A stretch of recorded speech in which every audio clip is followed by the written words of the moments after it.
Hello, this is Brian Sykes with another AI Explorer. Yesterday I did a post on LinkedIn where I showed how to use a picture that you upload to Midjourney in order to generate a Barbie-fied looking character. This is me and looks a little bit more like Bob the Builder. That's okay. But I wanted to walk you through the process of doing this because a couple people who followed through with my post were having challenges when they got to the first level. So I'm going to walk you through that process. And this is actually from Evelio Mattos, had actually been one of the people who tried this and had a challenge. So Evelio, I'm actually going to take one of your pictures from your profile setup here. I went through and looked at your images and I found one that I thought would be interesting to work with. And I'm going to scroll down and show you where I started from. So I just kind of looked through the set and tried to find an image of Evelio that I thought would work for what I was trying to accomplish. And so this is the image that I grabbed. I actually took that image into Photoshop Beta, knocked out the background, expanded the image so I could get his shoulder and the little piece that was cut out down here on the bottom right, so that what I end up with is this picture right here.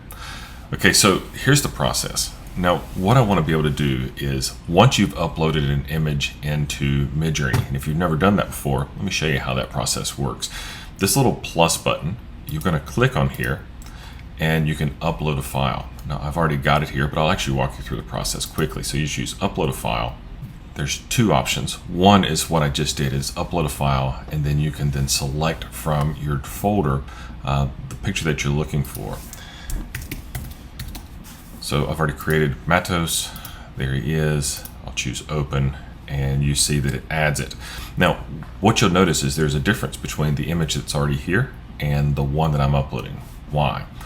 This image is a placeholder. It's not yet been added to Midjourney. So it requires for me to simply press the return key, which I'll do, and there, drops it into place. Another thing you can do is literally have the image in a folder and drag and drop. And I'll show you that really fast. Okay, so I'm going to be off screen here for just a second. Pull this over, do a search for Mattos. There's the image. Okay, now I can take this image and drag and drop it into Midjourney. So as I drag across, notice what it says, upload to AI Explorer. That's my personal server on Discord. So I can drop it in and it looks the exact same way as before when I click the plus sign. Now, I don't need to add another image set to this, but this is two quick ways that you can drop an image into the file. Okay, now in order to engage with this and use it, what I want to do now is I want to reference this particular image. So I'm going to select it, and by doing so you get a little pop-up, and now this image is in the forefront. I need to right-click on it and choose Copy Link. You don't see anything happening, but that reference link is now embedded inside of my copy file. So I can come down here and I'll begin the process of prompting. So /imagine, and I can paste the link. So this is the link for either one of these images, since they're the same. It includes with it width and height. You do not have to include that. So everything following the question mark does not have to be included with your prompt. This detail is just an added extra bit, and it lets us know the size, dimension of that file. I'll leave it in place. It doesn't hurt anything, and I'm going to do a space. Okay. Now what requires moving further is to actually begin putting the content around what you want in the prompt. So I'm going to actually grab, since I've already created this, this is the prompt that I used to create my character before.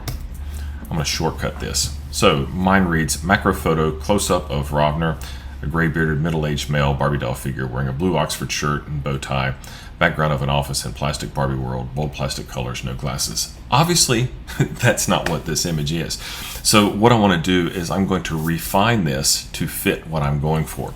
So macro photo, close-up of, and you do not have to include a name, but this is a great practice to get into the habit of. Though this name, when I put it here, is not going to carry over and show up in other places. In other words, once I define Mattos, I can use that name again, and Midjourney is not going to remember, hey, you used that before, and this is the character you created with. That might happen in the future, but presently what this does is it keeps Midjourney informed that what I'm creating is a character named Mattos. Now, that life doesn't exist beyond this particular post, but the value here is I'm referencing Barbie, Barbie doll, and Barbie world. So in order to make sure it doesn't think that I'm referring to a character that exists in that world already, Barbie or Ken or whomever, this is a way to kind of isolate and create that. Also, naming something gives it a personality in a sense, and it helps define better for Midjourney what you're trying to create. So macro photo close-up of Mattos. Obviously not a full gray beard, but it does have a little goatee. So I'm going to say a gray goatee. And I'm not sure if goateed is spelled that way. We'll check later. A gray goateed, middle-aged male Barbie doll figure wearing, and we're going to say flannel over a t-shirt. And I'm going to put a little more detail. So one thing I noticed about Mattos is he likes to wear the open flannel shirt. So wearing an open blue flannel shirt over a t-shirt, definitely doesn't have a bow tie. Background, in this case there is no office setting. We could do that if we wanted to. Let's say background of a ombre blue plastic Barbie world, bold plastic colors, no glasses. All right, and what I want to do with this is I'm not going to leave it square. The reason is I'm wanting to get some formatting, and that'll allow me to expand in whichever direction I want to go. This starts off as a tall image. I'm going to go ahead and drop it into an aspect ratio of 16 to 9. That's going to be wider than it is tall, and there's a reason behind the madness here. So I'm going to go ahead and start this. Because I made it a 16 by 9, what it's going to do is it's going to crop down on the framing of the image ever so slightly. There's a reason for this. Even though I've told it to be a Barbie doll figure, one of the things I found with some of the renders sometimes is it wants to really focus on the characteristics of that initial image. What I mean is it wants to really kind of pull in the details and make sure that it matches that image fairly closely. And so you get this almost too perfect of a face to be a Barbie doll. Doesn't always do that, but this is something that seems kind of repeatable in what I've discovered in playing with it. Okay, so what it's popping up with, it's 93%, almost done, and there we go. This is the created image, and the second one here has a little bit of a beard, a little bit on the fourth one, the first and the third. Third's got a little bit of facial hair, very trim, and now we got to figure out is which one really matches Mattos the most. And while it's not perfect, I'm going to go with number 2. So I'll select number 2 to go ahead and upscale it. The upscales are actually kind of quick inside of here, and here's our image. Now what you'll see is obviously it's cutting off the top of his head, it's cropped in on his body, but we've got that 16 by 9 ratio. So what I want to do is I'm going to change this to make square. Now, why didn't I start with that? Well, what I was saying is it tends to want to create this pristine image. Take a look at the hair. This is still looking fuzzy and just like real hair on a face. But what I found is by making it wide first and then rerunning the prompt by making it square, it starts to pull in some of those other details. In this case, the Barbie doll figure and the Barbie in the plastic. It's going to use some of those terms to pull out. So I'm going to choose make square. Now what that's going to do is it's going to add above and below the image. So make square. The render process on this, it always looks quite rough when it's first coming together. All right, apologies, Mattos. I am in no control of the way it decides to render things, but what it's doing is giving him a short sleeve flannel. Very interesting, but you're getting more of that plasticine look. You'll see the reflections and the quality of the image that's coming through. Shiny skin. The hair is taking on this more plastic looking shape, and I'm not sure what's happening in this image. So even though I might have liked this one, this is kind of throwing this one out. So what we're looking for is not perfection, it's the one that's the most workable. Okay, so with these options that are here, got to make a choice. And so with the choices, let's take a look at Mattos. Mattos has a slight, not fully apart, but a little bit more of a part on this side, on this edge. So I'm going to kind of make that my focus. There's a little bit of part on all three of these. Those all are fine. So which one kind of has the most Mattos vibe? And it could either be number 1 or number 3. So I'm going to go ahead and render both of those and see which one I like best. Again, this is a process of trial and error. What we're looking for is, because we can't fully direct and control everything it's going to do, we're just going to play with what it gives us. I'm kind of liking the look that we're getting with these images. So again, the plastic is really starting to show up in the details here. I actually think I like the look of this one the best now that it's kind of scaled up, even though the hair's not perfect. That's okay. From here, what I want to do is zoom out. And I could pan or I can zoom out. I think with what I'm at is my interest is being able to bring out more of the arm on this side and maybe more of the body as a whole. So by zooming out, it'll let me get that. So I'm going to choose zoom out and the 2x. Okay, so I'm telling from the image, even though it's not finished rendering, that this is going to give more of the body that I'm looking for, which will work for us and what we're trying to create.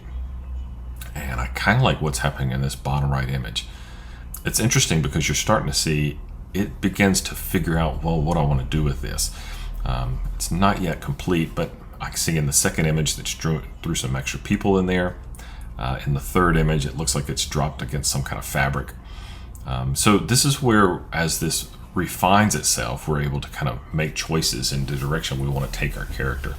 Now you can, by choosing custom zoom, I could still make it 2x, but I could come in and modify the prompt as it's before it starts rendering to get more of a defined look that I'm after. All right, it just finished. And from these, I'm going to say this guy on the bottom corner is probably my favorite just because it's the least distracting. This one's not bad, but he's kind of got Popeye arms going. Mattos, great job in the gym there. But I'm going to go with number 4. And rather than just keep expanding out wider, what I want to do is I'm going to use the pan feature and have it go down. This will allow us to begin building in the body that's missing beneath. So pan is this little series of arrows, and I'm going to choose the down arrow. And we can keep this just as it is. Let's see, any changes I want to make? No. So I'll submit. It's interesting looking textured rocks that are taking place in the background here. I wonder if it's going to turn him into shorts or if it's going to keep him in jeans.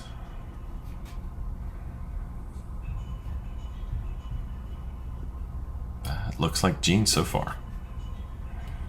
Again, I could have come in and defined more detail as I'm rendering. So by clicking the arrow that's going to pan down, I could have gone in and made sure to say wearing denim jeans, cowboy boots, or hiking boots, or whatever, so that it creates the look that I'm going after. Now, when you're seeing this, you're seeing it's adding, and it's like his head's missing. Don't worry.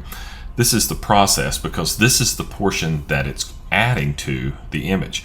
It's created an entire image that expands down. When it finishes the results, it'll pull back in the original and overlay the two and combine them into one image. But you're seeing it develop this way. And there we go. So you see that it's added the body that it just rendered to the body that existed. And from these, we can choose the one that we like the best. These are all kind of cool. I kind of like the stance with these hiking boots in this one. These look like ski boots. A little bit more of a cowboy boot with the rolled jeans over the top of them. Let's see, I kind of like the image of the rocks in this one. So I think what I'm going to do is go ahead and upscale number 3. And one thing I've noticed with the pan is it tends to squish. So Mattos, from the pictures, it looks like you're a pretty tall dude, much like myself. I'm 6'4", so it took and squished me down. It looks like it did the same with Mattos. We could expand that if we wanted to, but I would probably do that outside of Midjourney. So I'm going to go ahead and upscale number 2. It'll take just a second to upscale and create that solo image. And there we go. Mattos. There you are as Mattos in the Barbie world. Uh, Hopefully that makes sense to everybody. You guys have fun exploring and creating on your own.